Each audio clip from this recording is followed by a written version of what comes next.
Hello people and welcome to another Planetside 2 video. As you can see, I'm playing Terran again, and I want to level up my Terran so it's basically the same level as my NC. My NC is like level 43 or some such right now, and I know it might seem silly that I play Terran and Vanu now that NC is so underpowered and it's kinda, you know, making it easy, you might think, but I am basically just fighting Vanu when I play Terran, and I'm also playing against the Terran when I'm playing Vanu. So it kind of evens up a little bit, because Vanu and Terran versus each other, it's quite close. It sometimes favors the Vanu, sometimes it favors the Terran, but basically it's quite close. Now, I'm playing the Engineer class. I've kind of switched to Engineer for all factions. And one of the main reasons why I've switched to Engineer is because I really don't like the rocket launchers that have come out for Heavy Assault. And the thing is, the rocket launchers that you need in order to be effective as an Heavy Assault now is something that has lock-on, and I don't even know the name of it. I don't want to know the name of it. I don't care. I hate lock-on rockets. I've always done, and it doesn't matter if it's for vehicles or infantry. It's not my thing. What is my thing though, however, is flying. And again, it's been like that for years. I was flying a little bit in Battlefield 3, I was flying in Bad Company 2, and before that I was flying in Frontline's Fuel of War. I've always loved flying. And Planetside 2 is not in any way an exception. I do, however, only fly the ESFs though. I don't find the other aircrafts any fun, at least not for me. And my favorite one is definitely the Mosquito. It was rivaled for a while by the Scythe, but I've recently come to realize that the speed of the Mosquito and I don't know, whatever it is that makes the Mosquito better. But that's for me. I know some people still like the Scythe, and yeah, let's not talk about the Reaver, because there really is not that much to talk about, to be honest. Well, it does fly. Yeah. One of the things that I prioritize, like I mentioned in one of my earlier videos, is getting rid of Liberators, killing Liberators. But I have very recently realized how effective they actually are against ESFs. So I have learned well enough to stay away from them, to keep my distance, because they just turn their belly towards you and shoot you down with either the Zephyr or the Dalton. And it really isn't that hard to do. Even I, with the very limited time I've spent as a gunner in Liberator, have shut down several ESFs. And it's surprisingly easy. And what is also surprising is how fast the Liberators actually turn, even though they are a big bomber. So nowadays I'm mostly focused on shooting them from long range. You have to predict where they're going, how far ahead you have to lead, but yeah, you'll get it if you practice a bit. Anyway, most of the flying in this gameplay is going to be dogfighting versus other ESFs, mainly Scythes. But if you're interested in learning how to deal with Liberators as an ESF pilot, I have a video dedicated to that. It's called Dealing with Liberators. Yeah, that's basically what it's called. And the way I do it is with the same setup as I have on this ESF, with the rotary and the rocket pods, much like this. And I also want to say, for this style of gameplay, when you shoot at Liberators from long range, you actually will do very well with the default gun of an ESF. And if you just spend one cert into extra ammo, you will have 610 bullets aside from the extra 50 you have in the already loaded magazine. If you're not a pilot and you don't consider yourself a pilot, maybe the best upgrades would be keeping the default gun and just get the air-to-air rockets, because the Vortex doesn't really get much more effective unless you have a certain amount of upgrades, especially ammo and magazine size. So now it's been announced that the anti-air is going to be buffed yet again. And the thing is, when I read it, I didn't read when it was going to be announced, and I thought that they actually had already implemented it, because in this gameplay, this is a couple of hours I played, and I took a lot of damage from anti-air, much more than I normally did, and I was absolutely certain that the anti-air buff had already been implemented. Maybe some more people read it wrong and they thought, hey, yeah, the anti-air has been buffed, let's try them out, and I just was attacked by more anti-air. It was something though. Maybe it's just placebo, maybe it was just my imagination. But check it out, I'm going against an anti-air turret here ever so soon. Yes, there it goes. So I shoot my first barrage of rockets on it, and I also hit it with all the bullets, or most of the bullets, from the Vortex before he actually fires back. And even though I hit him again with a lot of rockets and the vortex, it's still alive. So yeah, I'll back away from that fight, thank you very much. And look closely here as I repair my Mozzie. It's actually taking damage from the same anti-air over at Court Ridge Camp, even though I am repairing it here at Indar excavation site. So anyway, me and a Scythe found our way out of harm's way from any of those dangerous anti-air. Or actually, there's me and 2 Scythes. Luckily I was able to get the first one fast enough not to fight both at the same time. In dogfights like this though, it's very important that you would know how much you need to turn and in what direction, so that you don't lose line of sight of your opponent. And I know a lot of people are struggling with this, and I promise I will make a tutorial describing how I do this, how I think, what I think is important, and I will try as much as possible to try to help you guys out, the ones of you who are interested. So anyway, here you see I've taken quite a lot of damage. I'm down to half my HP. It's all anti-air. I don't know exactly where it is, but I do see this Magrider, and I don't hit with all the rockets, cause man, it's really hard to predict the movement of a Magrider. They can just go in any direction. So I do hit it with the vortex quite a bit, and finally I try to finish it off with the rockets. I do, but that was an overextension from my part, and the anti-air got me. So now, with this game, I gotta be honest, there are a lot of issues, there are some bugs, there are definitely some performance issues that, it's kind of simple really. The more people in the same area, the worse your performance is. And also there are certain areas that are more, just more demanding just because of the area itself. It's basically, it's amp stations, tech plants and biolabs. They are a bit harder on your system than being out in the open like I'm right now.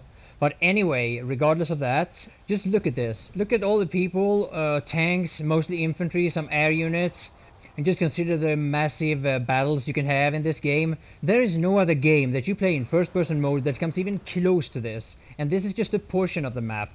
And the best thing about it is that this game is free. This game is free to play. It's almost unbelievable. And if you want to play this game, if you want to watch or you want to experience this game in higher graphics, then it's your choice. I don't have the highest graphic settings at all. I have some of it on high, but a lot of it is on low, a lot of it is on medium, so I value performance more. But every time I flame about something, every time there's something that bothers me, some bugs or whatever, some imbalances, something that is annoying, then just slow down and think about, this is what you get, this is what you can do. You can play this game completely for free, and that's what I'm doing. I'm playing this game for free. Everything you see on my channel, over 50 videos, all of that is free to play. And I'm playing this game free to play, and I'm playing it all factions. The reason behind it is because I want people to know that it's possible. I want to prove to people that it is very much possible. And it's because I respect this business model so much after the kind of bullshit that you see from other companies. They just basically fool people to buy their game with false pretenses. And with this game, you can try it out, you can play it for free until you decide whether or not you want to support the developers by paying money. So big thanks to the people on Sony Online Entertainment, Matt Higby, Liberators, and all the other people there. And if you come across people that say, oh, Planetside 2 is a pay-to-win game, I have over 50 videos proving the opposite. So anyway, I'm back in Court Ridge Camp, and this is the same base as where the video started, only now it's night, obviously. And I don't have a night vision scope for this gun. I don't think I have a night vision scope for Terran at all, to be honest, which I should get. Because that is one of the examples of when I should have used it, or where it would have been an advantage, because I completely lost that guy there.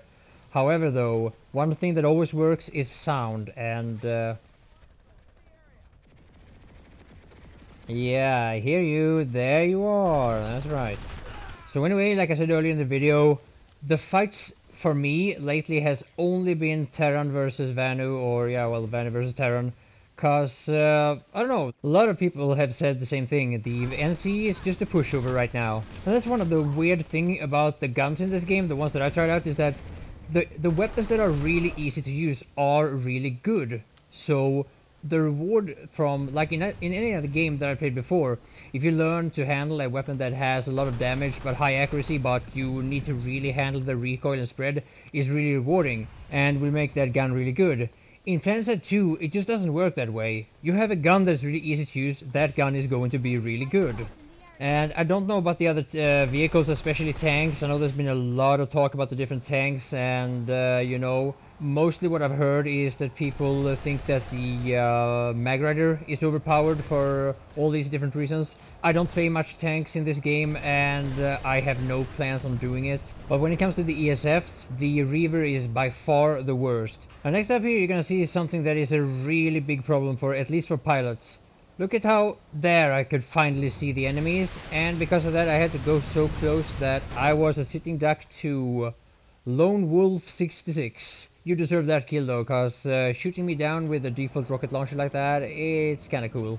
Now the reason why I couldn't see those opponents there until I got really close was because of the draw distance, or the render distance. It's something to do with the performance in order to not have way too much frame rate drops, but it's really a big problem. And it doesn't only affect pilots, it affects everybody. But vehicles though, they render at long range, so you're gonna see it soon enough here as I approach a lightning tank. Yeah, over there it is, and let's see how it goes. Now when you spot a vehicle in Planetside 2, your character will say the name of the vehicle, and if they say a lightning when you're flying, you need to be careful, because that could very well be a Skyguard, and they could be very dangerous to a ESF, because that's an anti-air, and your best bet is gonna be don't engage.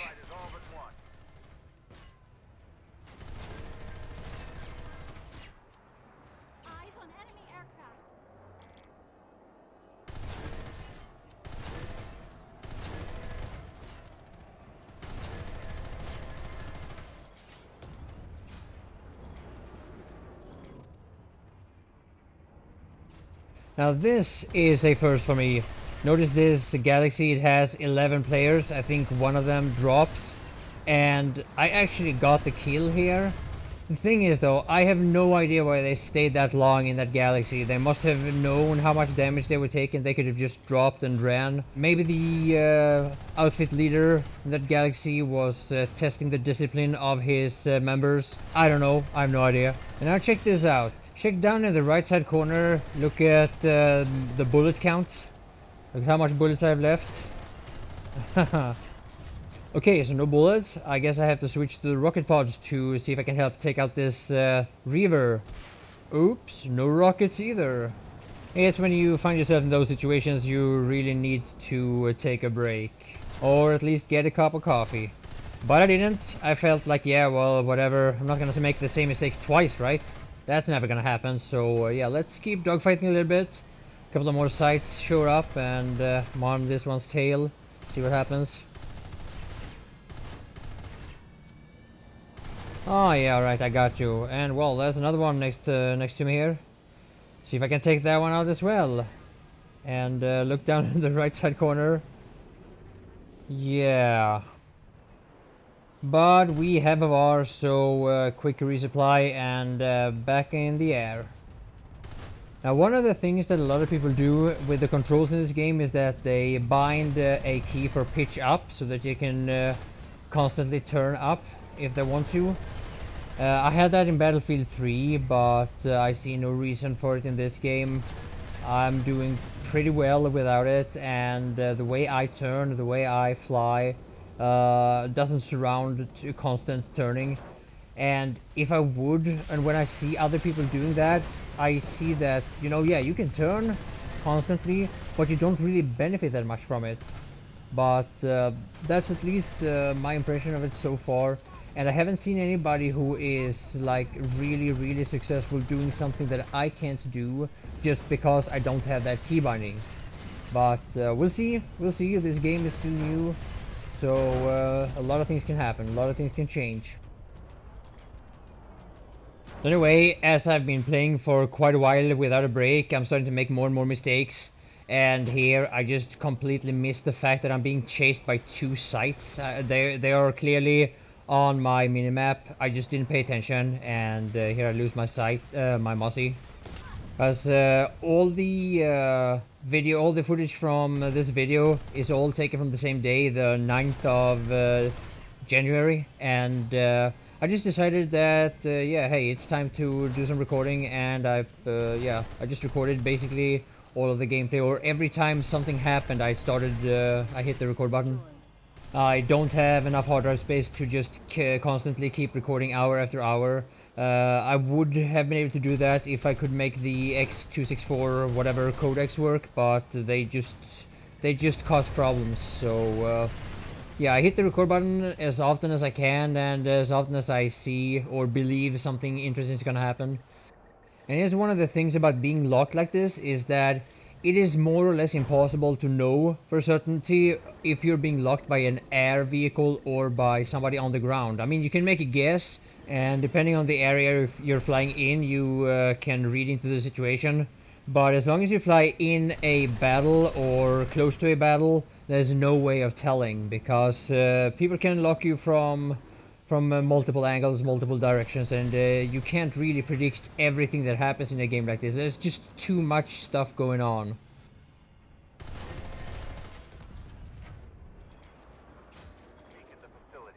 So, my 2-minute life as a nanite clone is about to end as I fight the Vanu.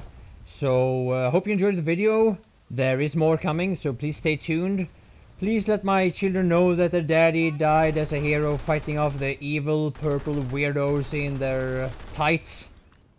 And tell your wife I love her. Bye!